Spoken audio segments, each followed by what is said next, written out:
Students, कल हम लोगों ने each and every state of matter को डिटेल में पढ़ना सीखा था, राइट। तो हम लोगों ने कल सॉलिड देखा था और लिक्विड स्टेट देखा था। आज हम देखेंगे गैसियस स्टेट, ठीक है।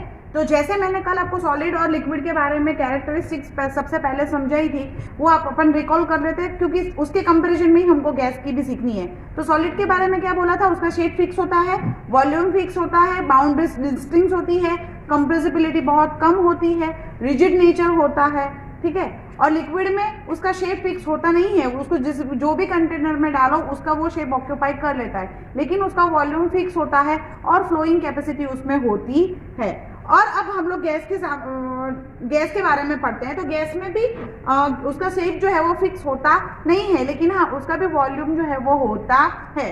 और जैसे मैंने कल आपको समझाया था कि सॉलिड के जो पार्टिकल्स होते हैं वो बहुत क्लोजली बाउंड होते हैं, लिक्विड के जो पार्टिकल्स होते हैं वो एज कम्पेयर टू सॉलिड थोड़े एक दूसरे से दूर होते हैं। तो गैसियस के पार्टिकल, सी ये सॉलिड है, ये लिक्विड है और ये गैस है। तो सॉलिड के particles are closely bound to each other and liquid के जो पार्टिकल्स होते हैं वो थोड़े एक दूसरे से दूर होते हैं और गैस के उसके भी ज्यादा दूर होते हैं, जो आपको साइड में दिखने वाले पेज पे दिख रहा है, राइट। तो that the arrangement of particles make them different state कि इसके पार्टिकल्स जो है वो पास में, इसीलिए ये सॉलिड है, इसके पार्टिकल जो है वो दूर है इसीलिए वो ये लिक्विड है, और इसके पार्टिकल और दूर है इसीलिए ये गैस है। And due to this arrangement of particle ये स्टेट जो है वो तीन डिफरेंट प्रिविलेज करते हैं। तो नाउ अब देखो गैस के बारे में हम लोगों ने कॉमनली अगर हम सुनते हैं तो हमारे घर में जो कुकिंग गैस है that is LPG. What is the full form of LPG? Liquefied petroleum gas. तो ये 1 मार्क क्वेश्चन में पूछा जाता है कि write down the full form of LPG that is liquefied petroleum gas. तो लिक्विफाइड पेट्रोलियम गैस जो है वो हमारे वहां पे छोटे से सिलेंडर में आता है, आपको पता होगा घर पे सिलेंडर आता है।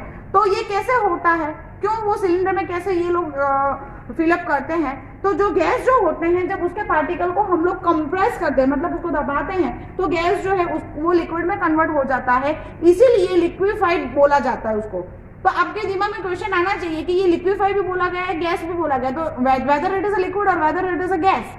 So whenever a gas is compressed, it converted into the liquid। ये आपको आगे भी आएगा, जो फैक्टर प्रेशर का इफेक्ट क्या आता है हर एक स्टेट पे, उसमें ये एक टॉपिक आएगा आपका कि प्रेशर देने की वजह से गैस जो है वो लिक्विड में कन्वर्ट हो जाता है। इसीलिए जब सिलेंडर में गैस को फिलअप किया जाता है तो वो प्रेशराइज गैस होता है। तो due to the pressure the gas is converted into the liquid, means कि whenever the gas is in the cylinder that is in liquid state, but whenever we are releasing the knob and the pressure is released, so it again converted into the gas, right? So that is about the LPG. Another natural gas you aware about is that is CNG. The full form of CNG is compressed natural gas. Again gas को compress करके उसको छोटे cylinder में की वजह से easily transport जो है वो हो सकता है। दूसरा, आप लोगों ने गैस कहाँ पे देखा होगा, जो सिलेंडर में फिलअप करके आता है हॉस्पिटल में। जब पेशेंट, अभी कोरोना चल रहा है, आपको पता है कि पेशेंट को क्या होती है, ब्रीदिंग प्रॉब्लम होती है, तो उसको वेंटिलेशन पे रखा जाता है। What is the meaning of ventilation? तो artificial oxygen is provide to the patient, तो that oxygen is supplied in the cylinder. So how it is supplied? So it is compressed. So whenever the gas is compressed, it is converted into the liquid, and we can transport easily just because of the particle arrangement of gas, right? Now due to the particle arrangement, the gas is easily diffused in each state. कोई भी state में gas जो है वो easily diffuse हो सकता है। Now you know that what is the meaning of diffusion. Yesterday I explain you कि डिफ्यूजन मतलब जब दो मैटर जो मिक्स होती है, that process called as a diffusion.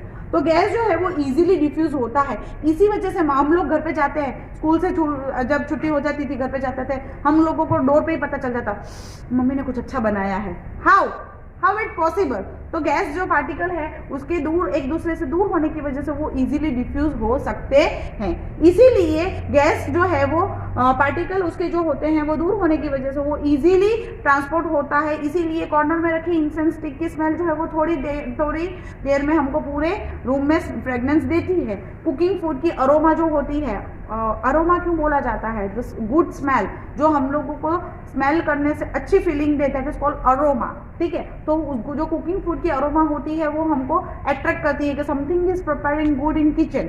तो हम लोग किचन की तरफ जाते पूछते हैं मम्मी को, मम्मी क्या बनाया है ऐसा अच्छा, बहुत अच्छी स्मेल आ रही है। तो that is because of the speed of particles, जो गैस के पार्टिकल्स होती है उसकी स्पीड जो है डिफ्यूजन की वो ज़्यादा होती है और इसीलिए वो जल्दी स्प्रेड आउट हो जाता है, इसीलिए हमको पता चल जाता है। देखो हम लोगों ने तीनों स्टेट देख लिए, सॉलिड लिक्विड गैस हम लोगों ने देख लिए। अब हम लोग नेक्स्ट पेज पे जाते हैं, that is 6 page, text book का 6 पेज है। तो देखो 2 फिगर आपको दी गई है, पेज आपको दिख रहा है यहाँ पे, तो 2 फिगर दी गई है आपको, एक एक्टिविटी है। तो फिगर में क्या लिया गया है, एक बीकर लिया है, उसके अंदर आइस ली गई है और नीचे से मैंने टेम्परेचर दिया है, बर्नर चालू है। ये बर्नर जो है चालू होने की वजह से क्या होगा, ये आइस जो है जब टेम्परेचर बढ़ेगा तो क्या होगा, नॉर्मली आप लोगों ने देखा ही होगा ये वाली चीज। तो ये जो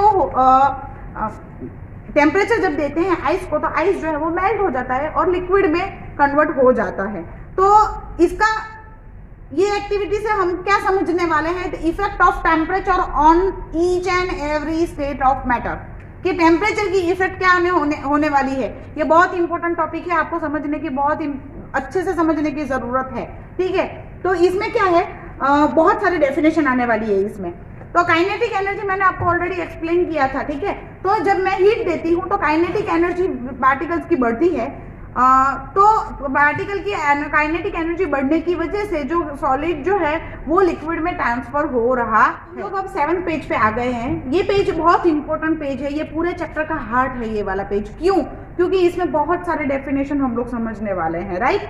तो जैसे मैंने इफेक्ट ऑफ टेम्परेचर, मैंने अभी आपको एक्टिविटी समझाई कि को गर्म किया तो वो लिक्विड में कन्वर्ट हो गया, राइट। तो जब पार्टिकल को हीट मिलती है तो क्या होता है, पार्टिकल की काइनेटिक एनर्जी बढ़ जाती है। तो काइनेटिक एनर्जी बढ़ती है तो ये पार्टिकल्स जो है वो वाइब्रेट होना स्टार्ट कर देते हैं। तो इन दोनों के बीच में क्या हो जाता है, पार्टिकल्स के बीच में गैप आ जाती है। तो पार्टिकल के बीच में गैप आती है तो ये किसकी, आपकी प्रॉपर्टी है, लिक्विड की प्रॉपर्टी है। तो इसीलिए सॉलिड जो है, जो सॉलिड कब बोला जाता है, जब उसके पार्टिकल क्लोजली रिलेटेड होते हैं तब। अगर पार्टिकल्स जो है वो क्लोजली रिलेटेड है, हीट मिलने की वजह से उसके पार्टिकल में गैप आ गई, तो ये तो कैरेक्टरिस्टिक है लिक्विड की, इसीलिए सॉलिड जो है वो लिक्विड में कन्वर्ट हो जाता है। तो ये प्रोसेस को हम लोग बोलते हैं मेल्टिंग। और जो टेम्परेचर पे सॉलिड कन्वर्ट होता है लिक्विड में, वो टेम्परेचर को बोला जाता है मेल्टिंग पॉइंट। ये प्रोसेस को दूसरा नाम फ्यूजन भी है, इसको दूसरा फ्यूजन भी बोला जाता है। कि फ्यूजन मतलब a conversion, the process of conversion of solid into liquid at a definite temperature, then this process is called as a fusion और melting, and the definite temperature is called as a melting point.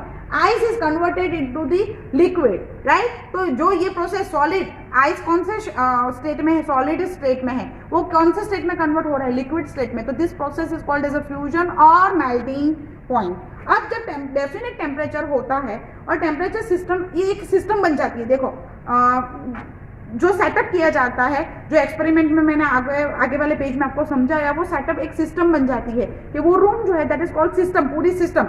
कि भाई एक room में मैं ये experiment conduct कर रही हूँ तो this room is considered as a system. तो सिस्टम में टेम्परेचर जो होता है मेल्टिंग तक पहुंचता है। मेल्टिंग तक पहुंचे मतलब एकदम से मैंने गैस स्टार्ट किया और आइस पिघल नहीं जाता है, उसको थोड़ी देर लगती है। तो वो देर क्यों लगती है कि वो हीट एब्जॉर्ब करता है। तो जो हीट एब्जॉर्ब करेगा, जब वो पॉइंट तक वो हीट एब्जॉर्ब हो जाएगी और वो जब एक पर्टिकुलर फिक्स टेम्परेचर पे पहुंच जाएगा, तब जाके मेल्टिंग स्टार्ट होता है। तो जो एब्जॉर्प्शन और ऑफ हीट होती है उसको बोला जाता है लेटेंट हीट।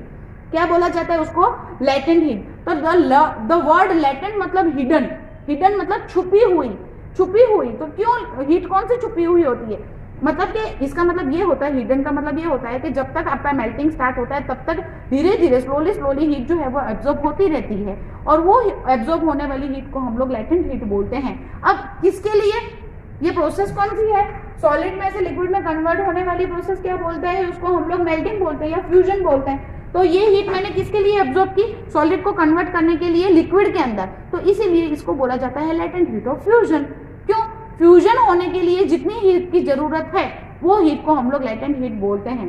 तो as per the rule the amount of heat energy is required to change 1 kg of solid. याद रखना 1 kg सॉलिड जो है उसको कन्वर्ट करने के लिए लिक्विड में जितनी भी हीट की जरूरत होती है उसको हम लोग लेटेंट हीट ऑफ फ्यूजन बोलते हैं। तो ये 1 मार्क क्वेश्चन में पूछ सकते हैं, what is melting, what is melting point, what is latent heat, what is latent heat of fusion.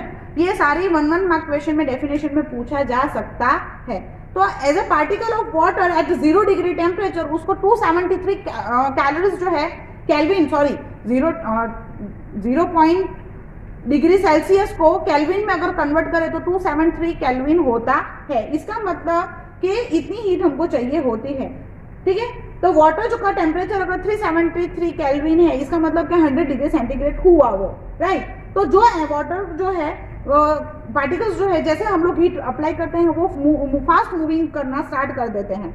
चलो अब हमारा, मैंने आइस को हीट किया और उसको कन्वर्ट किया मैंने किस में, लिक्विड में। अभी भी मैं हीट देना स्टार्ट ही रखती हूँ, हीट देना स्टार्ट ही रखती हूँ। तो अब क्या होगा, ये पार्टिकल्स और वाइब्रेट होंगे, तो ये और एक दूसरे से दूर जाएंगे, तो अब वो कन्वर्ट हो जाएगा गैस में। मतलब कि सॉलिड को मैंने जब हीट दिया उसके पार्टिकल वाइब्रेट हुए, काइनेटिक एनर्जी बढ़ी, तो वो कन्वर्ट हुआ लिक्विड में।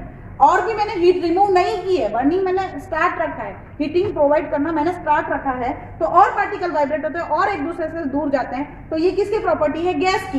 तो इसको हम लोग बोलते हैं, ये प्रोसेस को हम लोग बोलते हैं, जो सॉलिड कन्वर्ट होता है और लिक्विड में, उसको बोलते हैं मेल्टिंग।